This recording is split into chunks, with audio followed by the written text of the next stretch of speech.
रामकृष्ण मौर्य महाविद्यालय द्वारा आयोजित यहाँ 2 दिवसीय राष्ट्रीय संगोष्ठी का जो आयोजन किया गया है उसके बीज भाषक माननीय रणेंद्र जी, इस सत्र के प्रमुख वक्ता डॉक्टर भगवान गवाड़े जी, महाविद्यालय के प्रधानाचार्य माननीय डॉक्टर अभय जी खंडागड़े सर, महाविद्यालय के उप प्राचार्य तथा प्रस्तुत संगोष्ठी के आयोजक और उनकी संयोजन समिति ने बड़ी कड़ी मेहनत से इस मंच को सजाया है। ऐसे आदरणीय डॉक्टर मधुकर जी राठौड़ सर, उनके प्रति मन के गहराइयों से आभार व्यक्त करती हूँ कि जिन्होंने मुझे इस सत्र का अध्यक्ष बनने का अवसर प्रदान किया। इस सत्र के प्रमुख वक्ता डॉक्टर भगवान गवाड़े जी, इन्होंने बिरसा मुंडा जीवन और विरासत इस विषय पर अत्यंत अभ्यासपूर्वक अपना मंतव्य रखा है। डॉक्टर भगवान गवाड़े जी ने वैसे तो प्रत्येक पहलू पर अपने मंतव्य को रखा है और उस पर मैं कुछ विश्लेषण करूं, इतनी बड़ी तो मैं नहीं हूं। सर ने बहुत ही सुंदर विश्लेषण हमारे सम्मुख यहाँ पर रखा है। भारतीय जो हमारी संस्कृति है, भारतीय संस्कृति में हम देखते हैं कि अनेक घुमंतु जनजातियां हैं, आदिवासी जनजातियां हैं, जिसकी और किसी का भी ध्यान नहीं जाता है। परंतु अब वर्तमान समय में हम देख रहे हैं कि ये जो जनजातियों की संस्कृति है यह लुप्त होती जा रही है और इस लुप्त होती जनजातियों पर अभ्यास हेतु, संशोधन हेतु अनेक अध्येताएं जो है उस ओर आकर्षित हो रहे हैं। और ये जो आदिवासी जनजातियां है, घुमंतु जनजातियां है, ये हमारी सांस्कृतिक धरोहर है।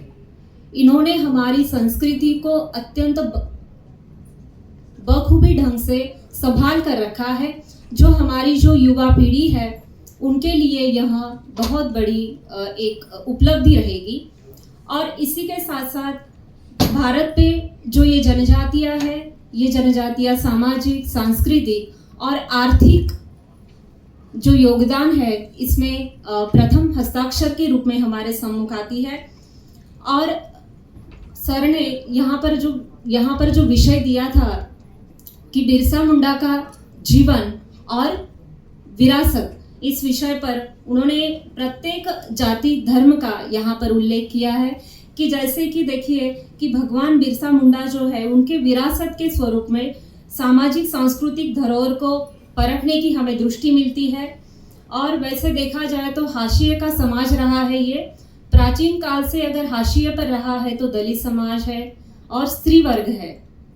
और यहाँ पर सर ने कहा कि स्त्रियों के प्रति आदिवासी समाज में स्त्री पुरुष समानता दिखाई देती है। इसी के साथ साथ स्त्रियां जो है अत्यंत मेहनती होती है। और यहाँ पर अगर सर ने स्त्री चेतना के बारे में भी यहाँ पर कहा है, जो यह विषय है अत्यंत विचारणीय विषय है, उस पर अत्यंत कार्य हो रहा है। और मैं यहाँ पर कहना चाहूँगी एक स्त्री होने के नाते कि ऐतिहासिक ग्रंथों में भी ये पाया जाता है कि हमने बढ़ चढ़कर पुरुषों से शिक्षा दीक्षा पाई, परंतु वही पुरावन गाथा नियति ने फिर दोहराई, ऐसे कहा जाता है।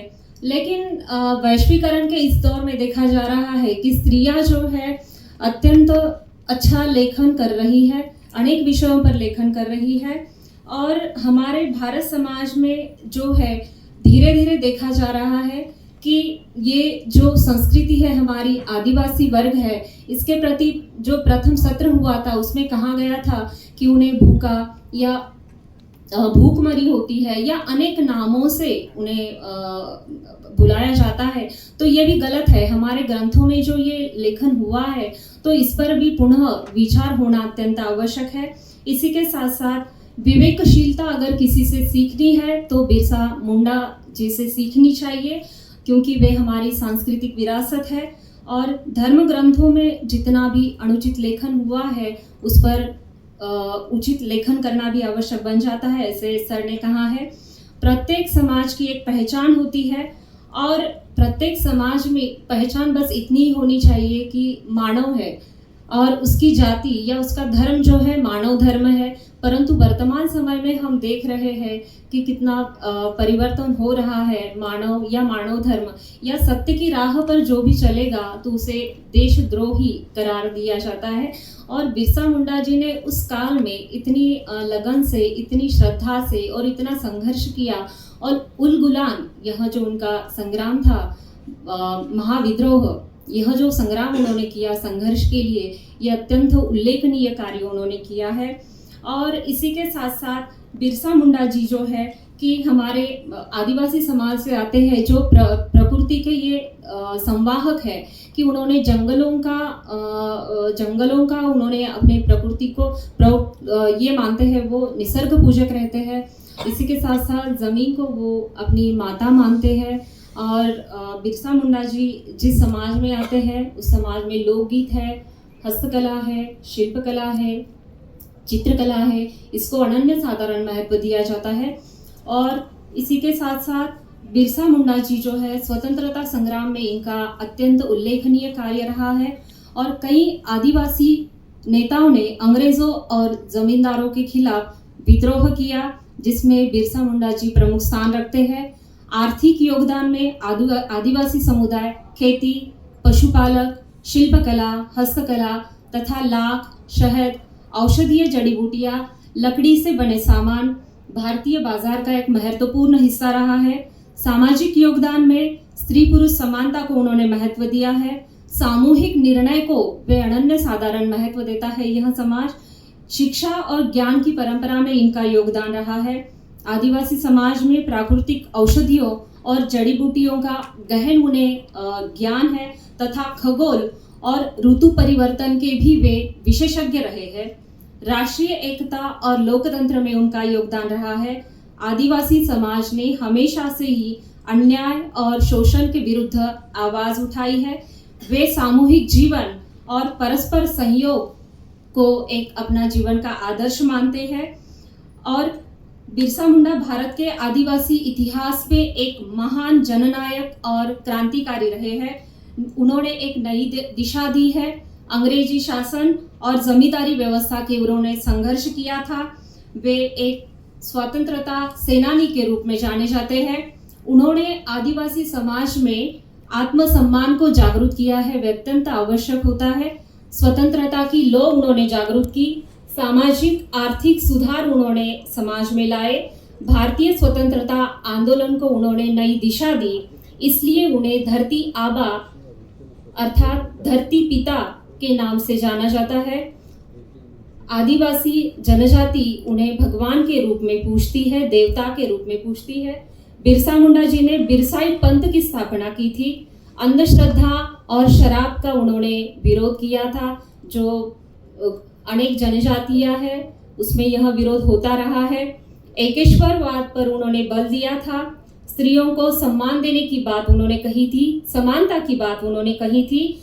और हमारी जमीन हमारा हक, यह नारा उन्होंने दिया था जो अत्यंत आवश्यक था। और आदिवासियों को जल, जमीन और जंगल पर अपने अधिकार के लिए संघर्ष करने के लिए उन्होंने बहुत बड़ा योगदान दिया था, सिखाया था। समग्र रूप से अगर देखा जाए तो बिरसा मुंडा जी को 25 वर्ष की ही आयु मिली, परंतु इतनी कम अल्पायु में ही उन्होंने बहुत बड़ा संघर्ष किया, विद्रोह किया, सारे आदिवासी समुदाय को उन्होंने इकट्ठा किया। उनकी स्मृति में 15 नवंबर को झारखंड स्थापना दिवस मनाया जाता है और जनजातीय गौरव दिवस भी मनाया जाता है। इसलिए बिरसा मुंडा जी को आज भी भगवान के रूप में पूजा जाता है। इसीलिए उन्हें धरती आबा कहा जाता है। उनकी विरासत आज भी आदिवासी समुदाय में प्रेरणा देती है। वे हमें सिखाते हैं असमानता और शोषण के खिलाफ संग्रहित होकर खड़ा होना ही सच्चा देश प्रेम है और यही हमारा सच्चा संघर्ष है, ऐसा हमें वो सिखाते हैं। और इस प्रकार से बिरसा मुंडा जी का समग्र जीवन जो है हमारे सम्मुख हमें बहुत सीखने को मिलता है। उनका जीवन समग्र अगर देखा जाए तो। और यहाँ पर डॉक्टर भगवान गवाड़ी जी ने बहुत ही सुंदर रूप से अपना मंतव्य यहाँ पर रखा है और भगवान गवाड़ी जी का मैं यहाँ पर आभार ज्ञापित करती हूँ तथा यहाँ पर मुझे बात रखने का संयोजन समिति ने अवसर प्रदान किया, इसलिए मैं उनके प्रति धन्यवाद ज्ञापित